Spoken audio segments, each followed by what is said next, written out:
Welcome. This is Dr. James Beckett, Sports Card Insights, episode 575. It's October 4th. It's actually October 3rd. I'm doing this the day before, but it'll be released tomorrow morning. If you have listened to a bunch of episodes, certainly 2 years ago, episode 62 was my pre-tribute to my awesome wife, Diane, because this is her birthday. So she did not want me to do it last year. She said, do something else.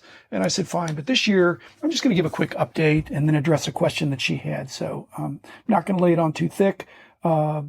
I want to thank the sponsors, Topps, Panini, and Upper Deck, Heritage Auctions, Hugs and Scott Auctions, Mike Stadium Sports Cards, Burbank Sports Cards, ComC.com, and Beckett Media, Beckett Grading, Beckett Authentication. A look back, this is episode 575. I've learned more about the card companies. I knew historically about them, but I've been able to track with them through some of their products. And I'm way more sensitive after 2+ years of doing this podcast every day to what my auction sponsors and other auctions are doing and bidding and enjoying that more. Personal friendships with Mike Fruitman and Rob Veras, and I would have already seen their stores, but for COVID, but that's on my list. And then, of course, ComC. I've gotten more involved with ComC in my own account, as well as with Rich being there.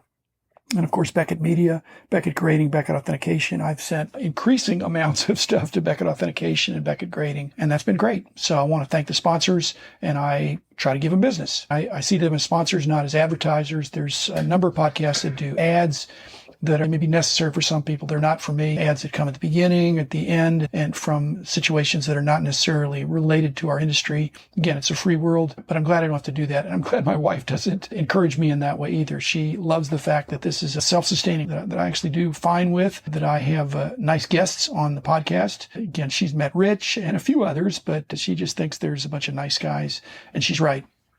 She's encouraged me to tell more stories in educating and entertaining, make it fun, and certainly it's easy to get into these back and forth stories when I do the dueling questions and things like that.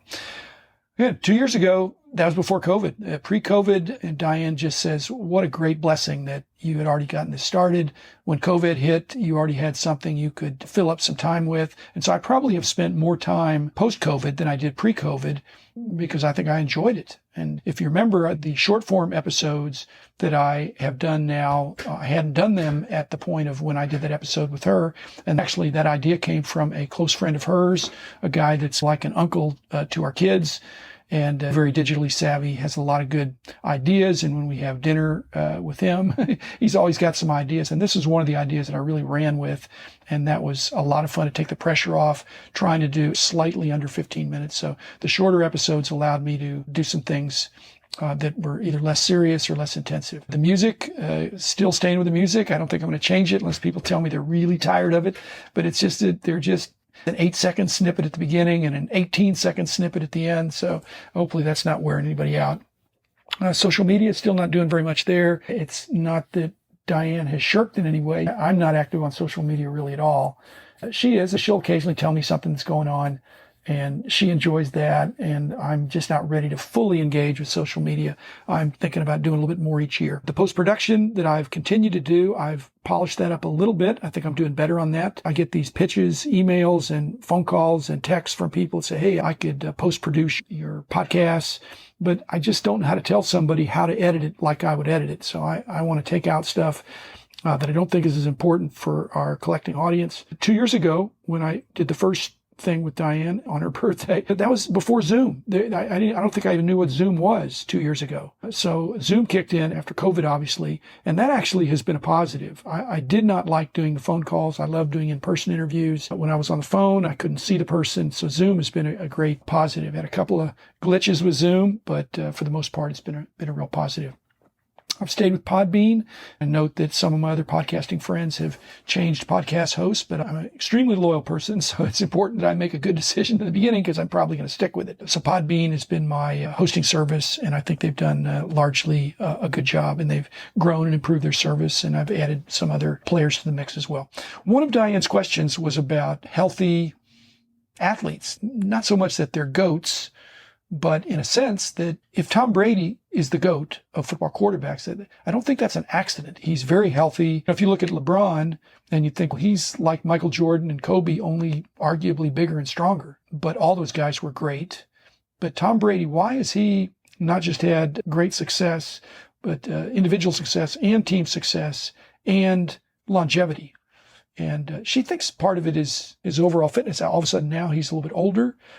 And I think in every sport, the longer careers come from those who have, let's say, sport appropriate fitness. And that includes strength, but it includes balance, it includes vision, it includes endurance, it includes flexibility, posture, and mental toughness, certainly, to have that enduring opportunity in the sport to excel. And so why shouldn't that be true for all of us, even collectors? Again, sport appropriate fitness. I'm not sure what strength is required in the sport of sports card collecting, carrying boxes back and forth. Balance, I'm trying to have good balance. Posture, Tom Brady has great posture. He has great mental toughness. His vision, I think my vision is deteriorating a little bit. I think it's certainly not as good as it was 25 years ago. Maybe not even as good as it was 2 years ago. So take care of your eyes. Endurance, which is, I think, apart from mental toughness, you can be mentally tough, but your body just gives out. And flexibility is something you just have to work at. So Tom Brady, what has he done that these other quarterbacks either haven't done or were not willing to do? He does not set himself up for injury in the way he is in the pocket. He didn't get beat up in college. He was a 6th round draft pick. And so he wasn't the biggest, strongest, fastest guy, but he stands tall in the pocket. He doesn't put his body in situations where he can get awkwardly hit.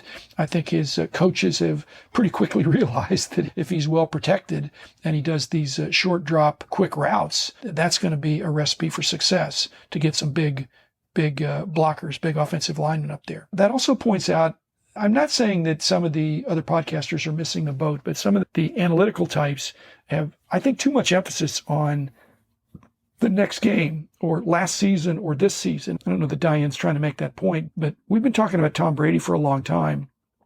And last year, I don't know that he surprised everybody, but he just keeps going. And this year, he's looking strong as well. When you look at how to make money in sports cards, the sports card insights, you can be a day trader or you can be a long-term buy and hold. You can do kind of a mutual fund aspect. I think that's what I did. I got some cards a long time ago of guys that I thought were going to be enduring GOATs or heroes or candidates for always being in the public eye.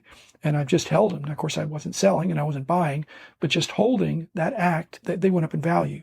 So anybody that bought Tom Brady's back 15 years ago, 20 years ago, 10 years ago even, 5 years ago even, they made money. Did you make more money if you bought and sold and kept buying? I don't know. It depends on your windows of when you bought. To me, I think you could make a case for building a stash of these guys that you think have healthy habits and take good care of themselves, that are not a lot of drama in the press or even in social media, that you can see this is a guy that has his head on straight. He's all about winning, all about elevating his teammates.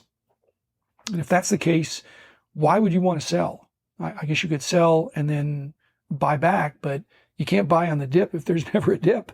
So why not just buy and hold? And so I hear more podcasts talking about what's the good thing to buy right now. And again, there's probably some emphasis on what to hold as opposed to what to sell. But accumulating GOATs, it's hard to argue against that. But then the question is, don't overpay. This is part of the sports card insight for this, is that even somebody as great as you could imagine, do not overpay. People pay next year's price for this year's cards, thinking that it's going to go up next year and the year after and the year after. That may be the case, but there's no sure thing there. When I was buying stuff back 40 years ago, I wasn't overpaying. I was buying more than one player that I thought, hey, this guy's a good guy. I think that's a good price for now. It could go up. This is an athlete that is not pliability or TB12. That wasn't a thing in those days, but it's somebody that I think is going to have a long career.